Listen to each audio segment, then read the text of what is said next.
샬롬 사랑하는 주 예수교회 성도 여러분, 오늘은 7월 29일 화요일입니다. 7월도 이제 며칠 남지 않았네요. 7월 한 달간 우리 교회에 가득 채워주신 은혜와 선교의 열정, 다음 세대를 향한 기대와 또 기도에 감사드립니다. 계속해서 하나님의 은혜를 이어가는 우리 모두 되기를 바랍니다. 또 오늘 화요성 공부도 은혜의 시간 되기를 바랍니다. 오늘 찬송가는 새 찬송가 326장입니다. 내 죄를 회개하고 함께 찬양하시겠습니다.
아멘. 오늘도 우리의 죄를 회개하며 주 앞에 나아가는 우리 모두 되기를 바랍니다. 오늘 멜키티 말씀은 에스겔서 9장의 말씀 1절부터 11절까지의 말씀입니다. 하나님의 말씀 함께 나눕니다. 또 그가 큰 소리로 내 귀에 외쳐 이르시되 이 성읍을 관할할 자들이 각기 죽이는 무기를 손에 들고 나오게 하라 하시더라. 내가 보니 6사람이 북향한 길로부터 나오는데 각 사람의 손에 죽이는 무기를 잡았고 그 중에 한 사람은 가는 베옷을 입고 허리에 서기관의 먹그릇을 찼더라. 그들이 들어와서 놋 제단 곁에 서더라. 그룹에 머물러 있던 이스라엘 하나님의 영광이 성전 문지방에 이르더니 여호와께서 그 가는 베옷을 입고 서기관의 먹그릇을 찬 사람을 불러 여호와께서 이르시되 너는 예루살렘 성읍 중에 순행하여 그 가운데서 행하는 모든 가증한 일로 말미암아 탄식하며 우는 자의 이마에 표를 그리라 하시고 그들에 대하여 내 귀에 이르시되 너희는 그를 따라 성읍 중에 다니며 불쌍히 여기지 말며 긍휼을 베풀지 말고 쳐서 늙은 자와 젊은 자와 처녀와 어린아이와 여자를 다 죽이되 이마에 표 있는 자에게는 가까이 하지 말라. 내 성소에서 시작할지니라 하시매 그들이 성전 앞에 있는 늙은 자들로부터 시작하더라.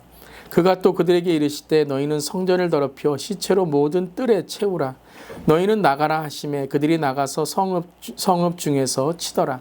그들이 칠 때에 내가 홀로 있었는지라 엎드려 부르짖어 이르되 아하 주 여호와여 예루살렘을 향하여 분노를 쏟으시오니 이스라엘의 남은 자를 모두 멸하려 하시나이까.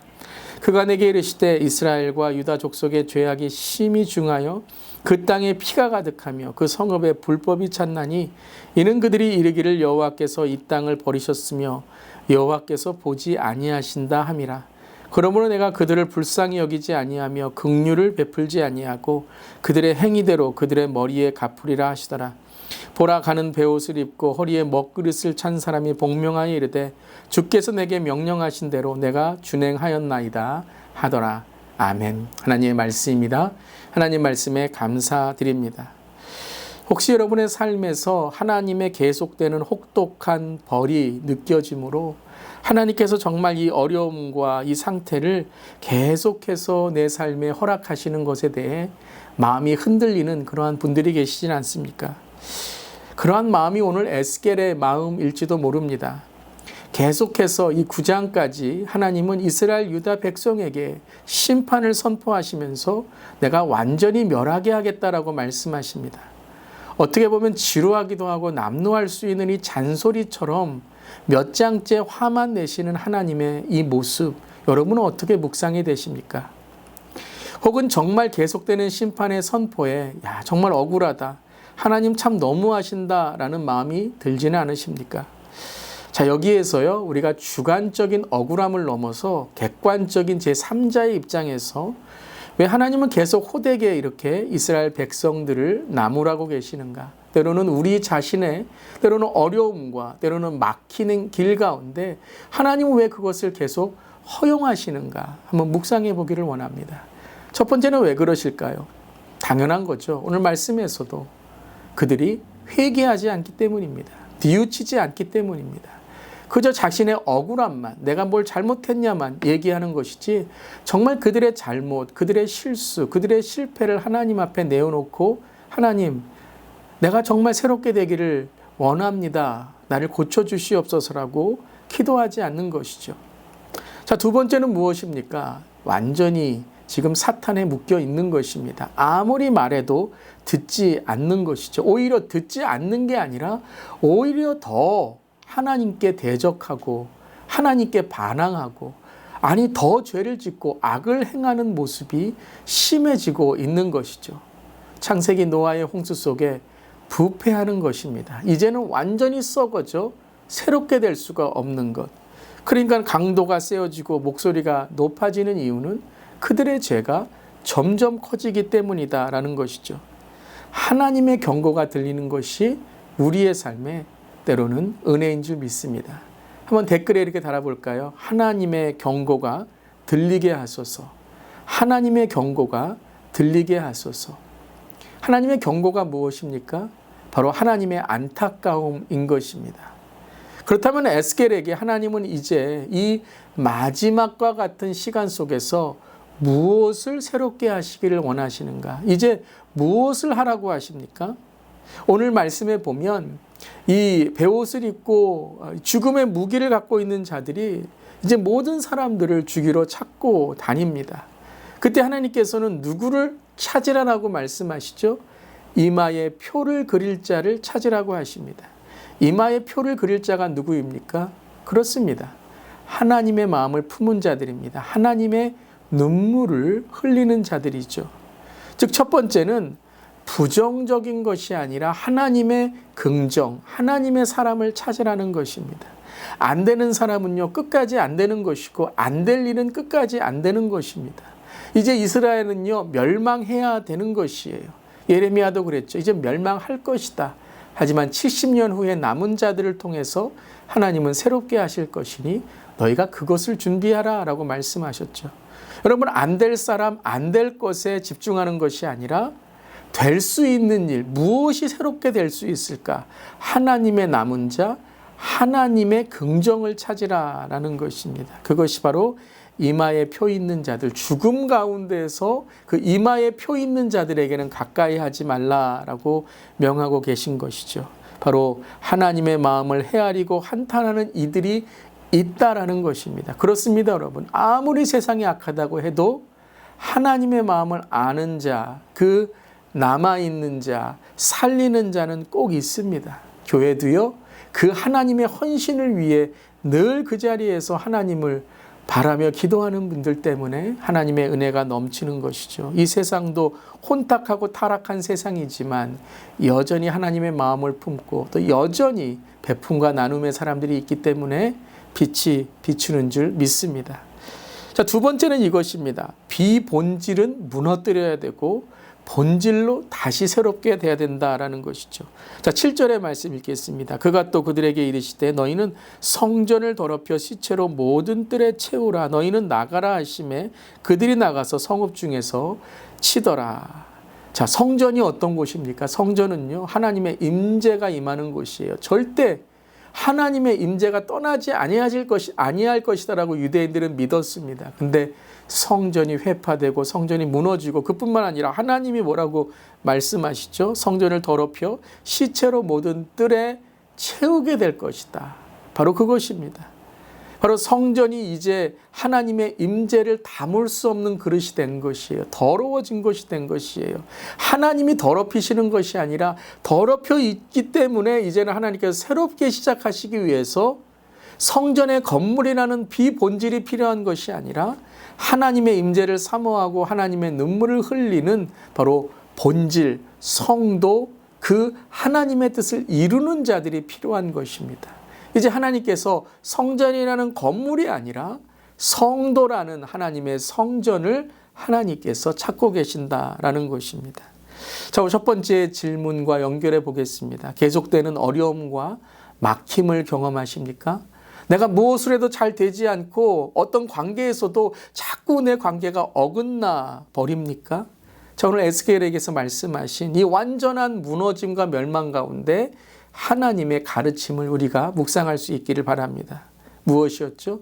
부정이 아닌 하나님의 뜻의 긍정을 찾아가는 것입니다. 안 될 것이 아니라, 안 되는 일이 내 삶을 자꾸 붙드는 것이 아니라 진정 하나님께 주시는 지혜가 무엇인지 하나님의 뜻의 긍정을 찾아가는 것, 하나님의 영적인 눈을 찾는 것입니다. 두 번째는 비본질의 것을 자꾸 붙들면 안 됩니다. 본질을 찾고 본질을 다시 새롭게 할 때, 즉 처음부터 다시 시작하는 거예요.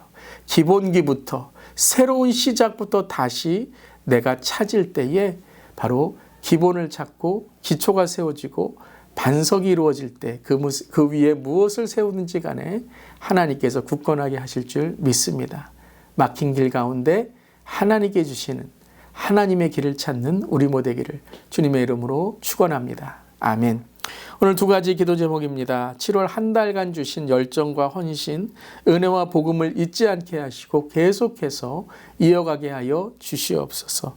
또 막힌 담만 붙들지 않게 하시고 새로운 시작을 위해 부정을 버리고 하나님의 긍정으로, 비본질을 버리고 하나님의 본질을 붙들게 하소서. 이렇게 나아가는 우리 모두 되기를 바랍니다. 아멘. 기도하시겠습니다. 하나님, 우상으로 더럽혀진 세상 가운데 하나님의 사람을 찾음을 주님 이 시간 간절히 깨닫게 됩니다. 하나님 아버지, 건물도 아니고 어떤 조직도 아니고 타이틀도 아니고 오로지 하나님께 찾으시는 것은 우리의 마음 중심이신 줄 믿습니다. 하나님, 마지막 때에 우리의 삶에 비본질적인 것, 세상에 있는 악한 부정적인 것들 비방과 헐뜯음과 그리고 하나님 서로 다툼과 경쟁이 아니라 하나님께서 채우시고 하나님께서 이루어 가시는 그 한 사람, 그 한 가정, 그 한 교회, 우리 모두, 우리 교회, 또 우리의 성도님들, 또 제 자신이 되기를 간절히 기도합니다. 눈에 보이는 것으로만 살지 않게 하시고 늘 주님과의 친밀한 인격적인 교제를 통해 교회에서 가장 중요한 것이 무엇인가? 목회에서 가장 중요한 것이 무엇인가? 신앙에서 가장 중요한 것이 무엇인가? 그것을 놓치지 않고 늘 주님을 붙들고 예수로만 살아가는 우리 모두에게 하여 주시옵소서. 그래서 숨통이 열리고 기도에 호흡이 열리는 우리 모두에게 하여 주시옵소서. 오늘 이 아침에도 나사렛 예수 그리스도의 부름을 선포합니다. 기도가 열리고 말씀이 열리며 지난 한 달에 주신 하나님의 그 은혜와 열정이 계속해서 하반기의 사역까지 이어지게 하여 주시옵소서. 주님 감사드리며 예수님의 이름으로 기도드리옵나이다. 아멘. 오늘도 주님의 마음을 품고 나아가는 우리 모두기를 바랍니다. 아멘.